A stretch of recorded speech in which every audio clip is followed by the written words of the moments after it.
In the summer of 1223, the princes of Russia believed they marched to glory. With banners high and thousands of men behind them, they chased an enemy they thought weak, desperate, already fleeing. But on the banks of the Kalka River, they discovered a truth far darker. The riders from the east were no scattered nomads. They were the sharpest weapon of Genghis Khan. What followed was not a battle, but a lesson in deception and destruction, a warning written in blood that foreshadowed the storm soon to engulf all of Russia. Before we continue, leave in the comments where you are watching this story from. It helps us see how far history can travel. The year was 1223, and the vastness of the steppe seemed endless, a sea of grass bending under the restless winds. To the west, the princes of Rus raised their banners high, summoning men from Kiev, Galich, and Smolensk.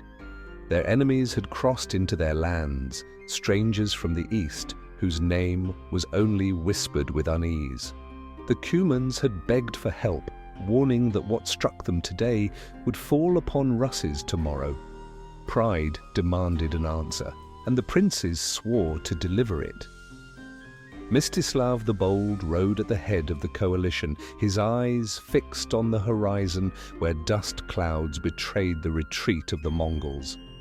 Messengers galloped between detachments, urging speed, promising that victory was near. Yet beneath the steel of armor and the sound of marching hooves, suspicion lingered. The princes did not trust each other. They shared no single command, each man guarding his pride as fiercely as his sword. Unity was spoken, but division walked beside them. Far ahead, Subotai and Jebe watched the approach of the Russian host with cold precision. To their eyes, every misstep was visible, every weakness ripe for exploitation. They had crossed thousands of miles in the service of Genghis Khan, carving kingdoms into submission with speed and deception. Now they feigned retreat, allowing the enemy to chase them deeper into the steppe. What looked like cowardice was artful calculation, a web spun across rivers and plains, ready to snap shut. As the days stretched, the coalition pressed harder, straining men and horses in endless pursuit. Campfires dotted the night, filled with talk of imminent triumph. Some said the Mongols were exhausted, others that they feared the wrath of Rus. Few realized they were being drawn into emptiness, far from supply lines, far from the safety of their own rivers. Confidence blinded them, and the illusion of victory marched at their side. Shadows lengthened, but no one heeded their warning. When the Kalka River came into sight, it promised water, rest, and deliverance. The Mongols had halted on the far bank, their numbers scattered across the plain. To the princes, it was the chance they had pursued for weeks, the prey finally cornered. Orders rang out to cross quickly and strike before the enemy could vanish once more. Yet as columns moved across the shallow waters, formations loosened. Discipline faltered, and the coalition's fragile unity began to crumble. Unseen by the weary soldiers, Mongol riders were already in motion, circling like wolves at the edge of the camp. Subotai's trap was closing, though no one in the Rus host could yet see it. The banners of the coalition fluttered proudly, but pride was all that held them together.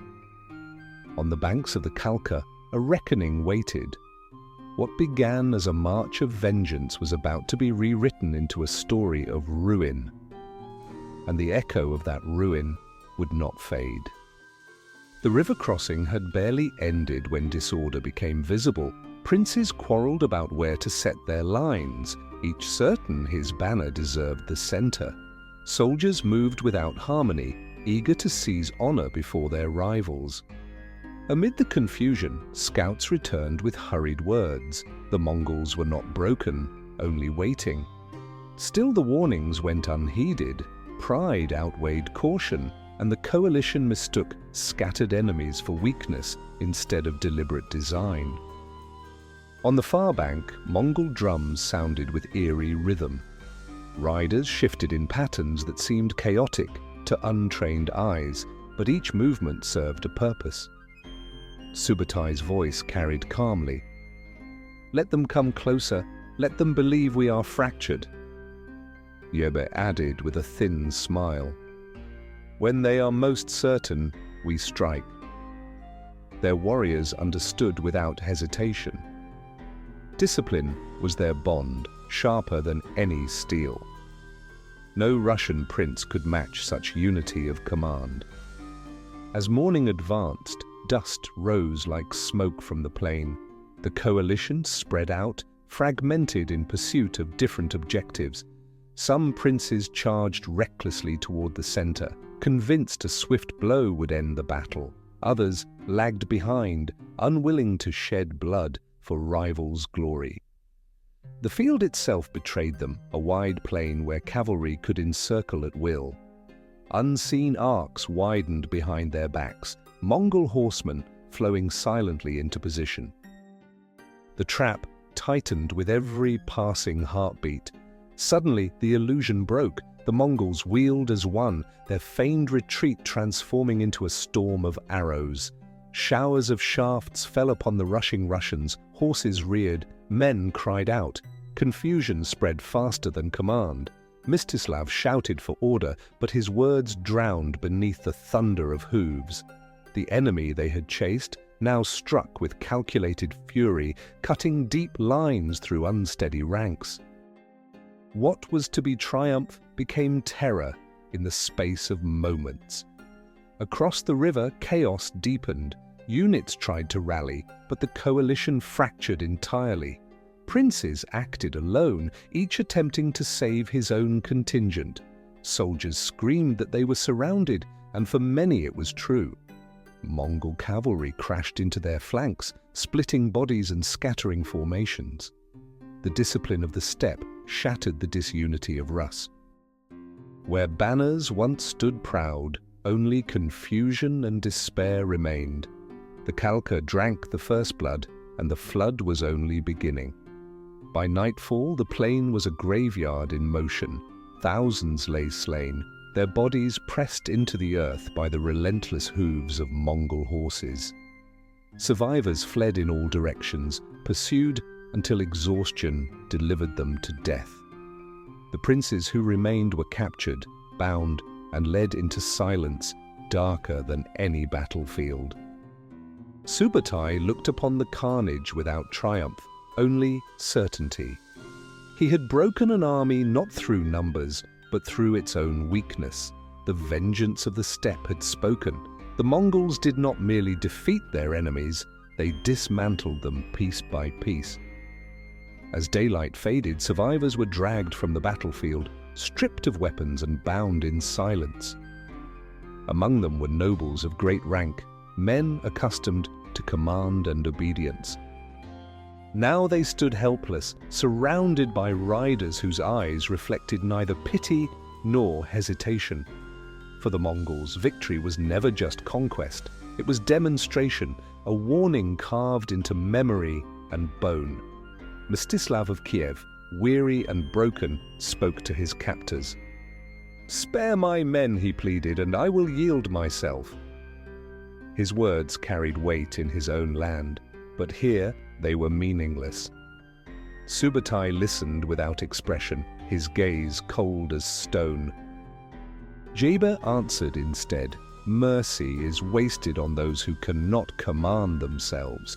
Their decision was final, spoken with the indifference of men delivering a sentence already written in the order of the world. The prisoners were led to a flat stretch of earth where boards and planks were laid upon the ground. Confusion stirred among the captured princes until realization came too late. Mongol soldiers pressed them beneath the heavy timbers, their bodies trapped, their cries muffled. Upon that living platform a feast was prepared. Meat and drink were served, torches lit and warriors gathered. The banquet began while the captured nobility gasped for air beneath their weight. It was no act of cruelty for cruelty's sake, but a ritual of contempt. To shed the blood of nobles directly was taboo, but to crush them beneath the weight of their victors was triumph redefined. The Mongols ate and drank while the princes suffocated, their final prayers drowned by the laughter of men who knew they had broken not just an army, but a lineage of pride. Death came slowly, stretching into hours, every moment deliberate. Far away, rumors would later twist the truth. Some claimed the princes were executed swiftly, others that they were spared. But those who had seen it carried the truth like a scar. The Mongols had shown Europe a lesson in submission, a spectacle that turned power into humiliation. The Rus had marched with banners of pride, and now their leaders ended beneath wooden planks remembered not for glory, but for disgrace sealed in ritual silence. When the fires burned low and silence fell across the camp, Subotai looked into the darkness of the steppe. The battle was over, but the war had only begun. This was not conquest of territory, but conquest of fear. He knew the memory of Kalka would outlive the men who had fallen. The riders of the steppe had carved their warning into history, and the echo of that warning would soon call them westward again. When the dawn rose over the Kalka plain, the silence was heavier than the night itself. Fields once filled with banners now lay scattered with broken weapons and lifeless men. Smoke from dying fires curled upward, carrying the bitter scent of ruin. The Rus's army had ceased to exist. What remained were fragments of memory, rumors carried by survivors who fled in terror, never to forget the cruelty carved into their hearts by Mongol hands. Mstislav the Bold had escaped the slaughter, retreating across the Dnieper with what fragments of his retinue remained. His voice trembled as he spoke to his men. We were deceived, and the gods abandoned us. Yet even he knew the truth was harsher. Pride and division had undone them long before the Mongol arrows struck. His army had not been defeated alone. His entire coalition had dissolved into ash before his eyes. In the courts of Rus, the news spread like wildfire. Widows wailed, mothers tore their garments, and priests raised questions none could answer. How could an enemy so distant, so foreign, shatter the armies of Russes with such ease? The Cumans whispered again, "We told you. Today it is us. Tomorrow it is you." But even as grief filled the cities, many princes sought excuses, blaming rivals rather than facing the shadow cast across their land. Far to the east, Subotai and Jebe gathered their forces with calm precision. They spoke to their captains. "We return now, for the Khan requires our presence." Their mission had been reconnaissance as much as conquest, a test of the lands beyond the steppe. The Kalka had shown them everything they needed. The Rus were divided, proud and blind. They could be crushed at will when the full might of Mongol armies returned. Yet in their departure lay another message. The Mongols did not claim territory, nor did they fortify their victory. They vanished as quickly as they had appeared, leaving the ruins behind as warning. The princes of Rus looked at the empty plains and wondered if it had all been a nightmare. But the silence left by Subotai was more terrifying than conquest. The enemy had proven his reach, and then he had disappeared into the horizon. From that day forward, the memory of Kalka haunted the lands of Russell. Songs were sung not of bravery, but of betrayal and folly. Children grew with stories of horsemen who struck like lightning and vanished like smoke. The defeat became a scar on the soul of the nation, a reminder that disunity was more fatal than any enemy blade. And though years passed, the whisper remained, "They will come again," and next time nothing will remain standing. The memory of Kalka spread beyond the steppe, carried by terrified survivors and the silence of those who never returned. In Kiev, the bells tolled for weeks, summoning prayers for the dead. Monks wrote in trembling script that the land had been struck by a punishment of heaven. Yet in whispers shared behind cloister walls, another truth emerged. It was not heaven, but men from the east who had written this disaster with deliberate hands. Mstislav, weary and marked by defeat, faced the Council of Princes. His words were heavy. We chased them like hunters, but it was we who were hunted. His voice trembled, yet many chose to look away from his warning. Some accused him of recklessness, others of cowardice. Few admitted the deeper truth that disunity and pride had left Russes defenseless. The lessons of Kalka were plain, but the will to accept them was not.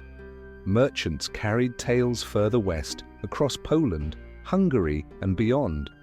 They spoke of horsemen who moved faster than any army, who feigned weakness only to strike with precision. Kings and lords listened with unease, but many dismissed the threat.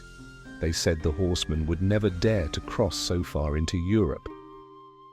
But the stories grew darker. Entire armies crushed, nobles humiliated, victory taken not through numbers, but through mastery of deception. For the Mongols, the campaign had been reconnaissance, not conquest.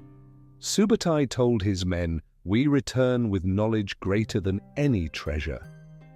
He and Jebe had mapped rivers, measured distances, tested the resolve of foreign armies. The Kalka was proof that their strategies could unravel kingdoms beyond the steppe. What seemed like a raid was, in truth, a message sent ahead of greater storms. Every road west had been marked, and every weakness carefully observed. In Rus, the people carried grief like a second skin. Songs of lament echoed in the streets, mothers naming their lost sons as saints, priests urging repentance. Yet among the younger warriors, another voice stirred vengeance. They spoke of one day facing the riders again, not in division, but in unity. But unity remained a dream. Princes still quarreled, lands remained divided, and the memory of defeat festered more deeply than any promise of renewal. And so the Kalka became both wound and prophecy. It scarred the present and foreshadowed the future. The riders had come, struck, and vanished, leaving behind no kingdom, no fortress, only fear. But fear itself was a weapon, and it spread faster than arrows.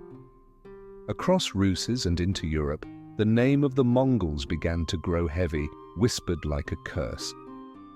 And every whisper carried the same thought: they will return, and the earth will tremble.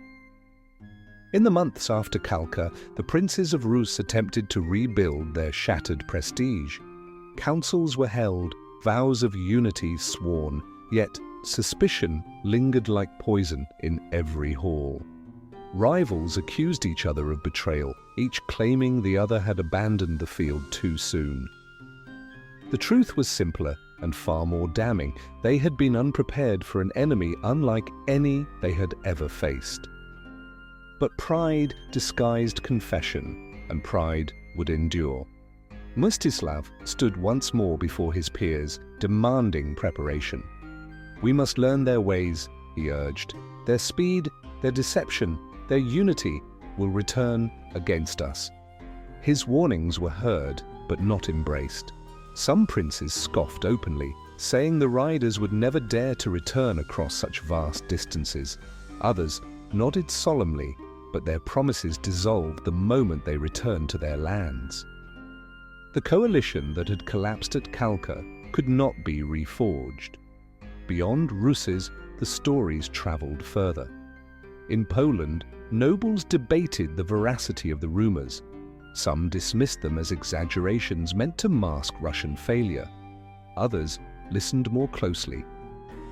If an enemy could annihilate an army of 30,000 with so few, what would prevent them from striking deeper into Europe? In Hungary, the king heard travelers describe arrows falling like rain and men dying without ever seeing their foe. His court fell silent, uneasy, but skeptical still. The Mongols themselves had no need for boasting. Subotai told his lieutenants, "The steppe is vast, and the world beyond it is larger still. We will return when the Khan commands, and we will carve the lands westward as we carved the lands of China." His voice was steady, unhurried, certain. The campaign against Russes had been reconnaissance, a glimpse of future conquest. With every detail recorded, with every weakness noted, the fate of nations had already been sealed. For the common people of Russia, fear never left. Farmers spoke of riders appearing like spirits, striking and vanishing. Mothers warned children to stay close, whispering that the Mongols could ride through shadows. Priests preached repentance, declaring the disaster a punishment for sins unspoken. Yet the fear was not only spiritual, it was practical, gnawing at every village. If such devastation could arrive once, it could arrive again, and no wall of wood or stone seemed enough. And so Europe waited in uneasy silence. Some prepared quietly, stockpiling weapons, fortifying towns, training messengers to ride faster. Others chose to ignore the threat, drowning their doubts in courtly politics and feuds. But across the steppe, the riders gathered strength. The Kalka was no isolated event. It was an omen. The shadow of the storm stretched wider with each passing year, until no one could claim they had not been warned. Years passed, yet the scar of Kalka never healed. In Russes, every church bell seemed to echo the memory of that defeat. Every prayer uttered beneath domes of gold carried a shadow of dread. The princes continued their rivalries, but their pride was now hollow, their thrones diminished by shame. They spoke of rebuilding, of resisting, yet each knew in silence that unity was beyond their grasp. The wound was not just in bodies, but in the soul of the land. Mstislav lived long enough to see the doubt in the eyes of his peers whenever he entered a hall. He told them once more they will return, and when they do, none of us will stand. His voice trembled, not with fear, but with bitter certainty. His warnings, however, dissolved into the same river of denial that had drowned his people before. Few listened, fewer prepared, and most chose to believe the storm would never rise again. In Europe, the tales became legend, told by travelers with eyes wide and voices low. They spoke of horsemen who appeared like ghosts, of generals who wielded deception as others wielded swords. Kings debated, priests speculated, and merchants shook their heads. Some dismissed the stories as exaggeration, others sensed truth buried within them. But no one raised armies, no one built alliances. The continent waited, and in its waiting, it prepared its own undoing. Meanwhile, in the east, the Mongols grew stronger. Subotai's words to his captains were remembered, "We tested them, and they broke. We will return with the will of the Khan, and this time the earth itself will bow." These promises were not spoken in anger, but in calm determination, the voice of inevitability. For the Mongols, the Kalka was not an ending, but a beginning, the first measure of a vast campaign still unfolding in their designs. The people of Russes carried their fear through generations. Mothers whispered to children at night, "Beware the horsemen who come with no warning." Farmers scanned horizons with unease, fearing that dust rising in the distance meant another raid. Priests spoke of repentance, of divine punishment, but even faith felt fragile against memories of slaughter. The Kalka had become a prophecy, its echo stronger than any sermon, its shadow deeper than any cathedral's walls. And so history marked the Kalka not simply as a battle, but as a herald. It foretold the firestorm of 1237, when Mongol armies returned to sweep across Rus, reducing cities to ash and princes to vassals. The Kalka was the whisper before the roar, the omen before the storm. Its lesson was simple, its warning absolute. Division invites ruin, and pride ensures destruction. Those who ignored it would pay again, and this time the steppe would take everything. Time moved forward, yet the shadow of Kalka deepened rather than faded. For the lands of Rus, the defeat became a measure against which all later tragedies were judged. Villages rebuilt, fields were tilled, churches raised their domes again, but beneath the rhythms of daily life lay unease. The people knew they had glimpsed a force that would return. Every horizon seemed to hold the memory of horsemen who had vanished, but promised themselves inevitable resurgence. Mstislav's warnings became a bitter echo in council chambers.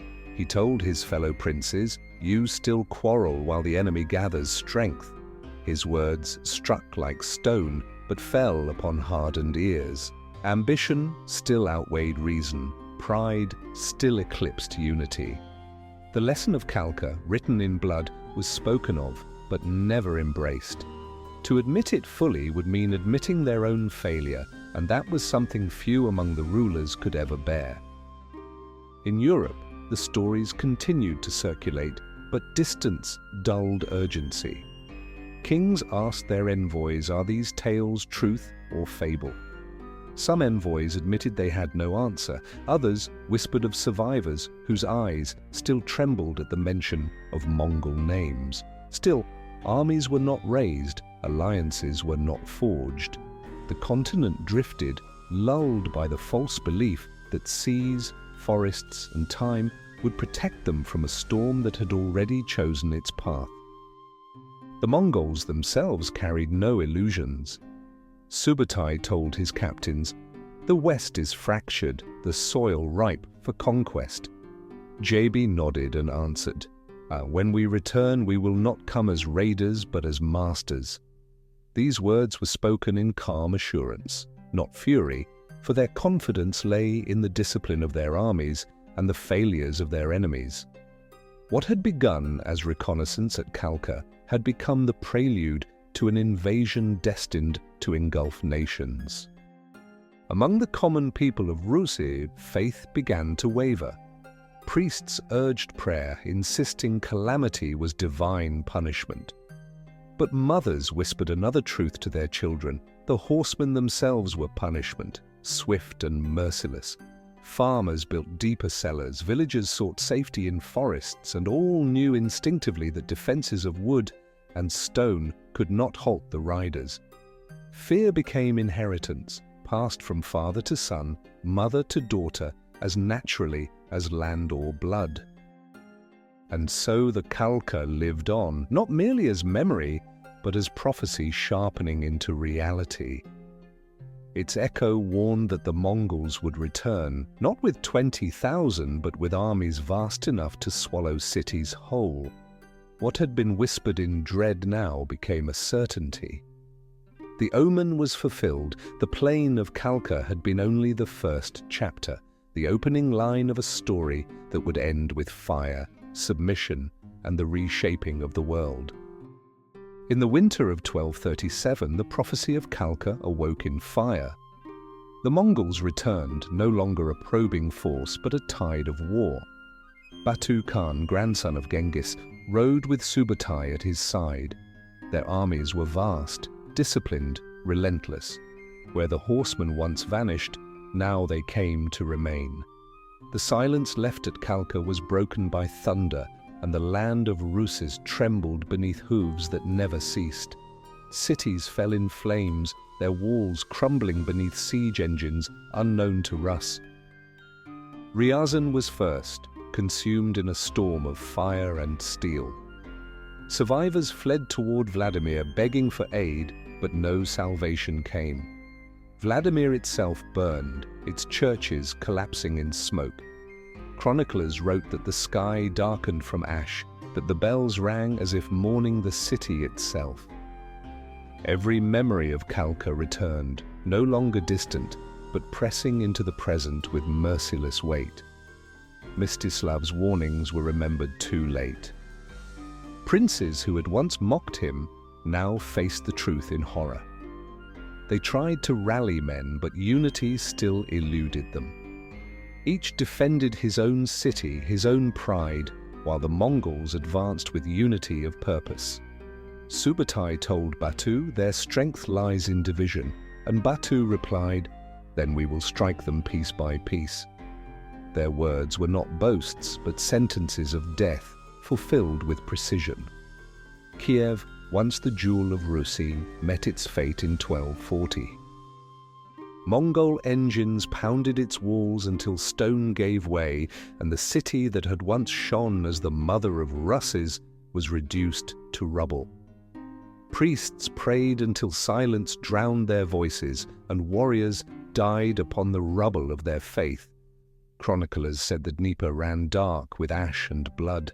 The spirit of Russes broke, not in defiance, but in shattering despair. To Europe, the storm was no longer rumor. Refugees carried tales across Poland and Hungary, their eyes hollow, their words trembling.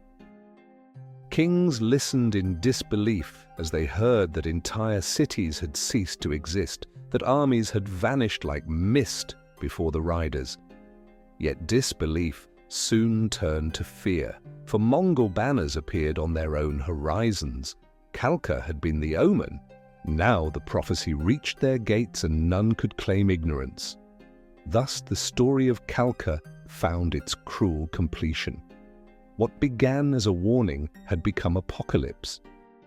The battle by the river was never an isolated tragedy. It was the whisper before the roar. The Mongols had carved their vengeance into history, proving that disunity invites ruin and pride ensures destruction. Russes lay broken, Europe stood trembling, and the steppe had spoken. The storm unleashed at Kalka had grown into a tempest that reshaped the world.